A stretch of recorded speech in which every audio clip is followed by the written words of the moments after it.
Ha. Dur babaya gidelim. Stüdyo gönül her ama gönül. Gelmedi. Stüdyo naşir. Şırzo. Rundo, Veso, Kıvaro, stüdyo. Kıvarı tabii. Ha. Lan şır. Ha Hüseyin abi Lövik bile zavedamide. Merhaba Hüseyin abi. Merhaba. Afiyet olsun. Kerem Sekeren, stüdyo. Valla boğazımda kaldı. İyiyiz vallahi. Haberta stüdyo. Dobro, bra, şir, benim alırım. Vallahi. Ne geldi mi ver.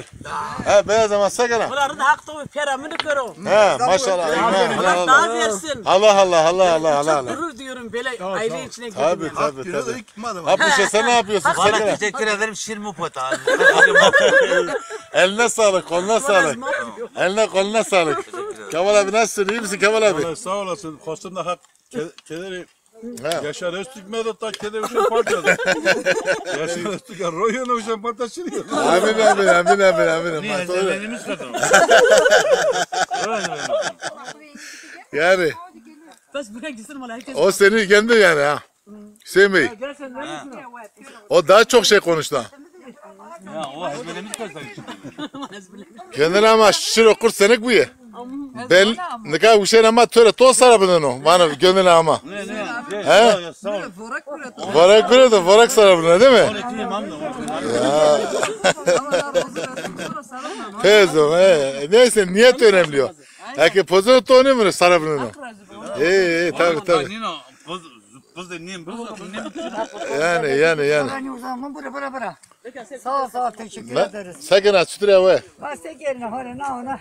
Kadaşçı millet şir artta tut ramaşçı. Maçek. Ben şir o buraya. Naima hanım afiyet olsun. Sağ olasın. Naima hanım kesene bereket. Afiyet olsun. So na ro koydardı ronu yaşar ronu koydu. Yaşarıyor. He. Ayşe hanım afiyet olsun. Sağ olasın. Maşallah tunun gelse ver ha rungvena. Yenge yapmış var. Aperta sakın aç sütüre. Hüseyin abimin de ellerine sağlık. Valla runut. Hermendi. Ura ama zor Afiyet olsun. Sağ olasın. Cemile Hanım ne yapıyorsun? İyi misin Cemile Hanım? Afiyet olsun. Teşekkür ederim. Sağ ol. Size de afiyet olsun. Sağ olasın. Güzel olmuş. Teşekkür ederim. Elinize sağlık. Afiyet olsun. Sayenizde şir yiyoruz. Yarasın. Kuşnaya masakın ama kadar. Sağ olasın çok Durum teşekkür vaziyet ederim. İyi duruyor. ki varsın ya. İyi ki Halke geldin bunu. valla. Sağ He. olasın. Valla hepinizi özledim. Sağ olun. Sizin sağ ol. Yengenin eline sağlık. Marşir patavra. Afiyet bu. Sağ Muhakkak olasın. eylem mi? Ma yine. He yana. Yine. İyi. Şimdi niye yana? He? Aytnik kayana. Se. Yerinde necdeyik bozdu. Be tu kadar ve şirket diye ama tu honda zaten sebi tu da rovya mene. He be kherama.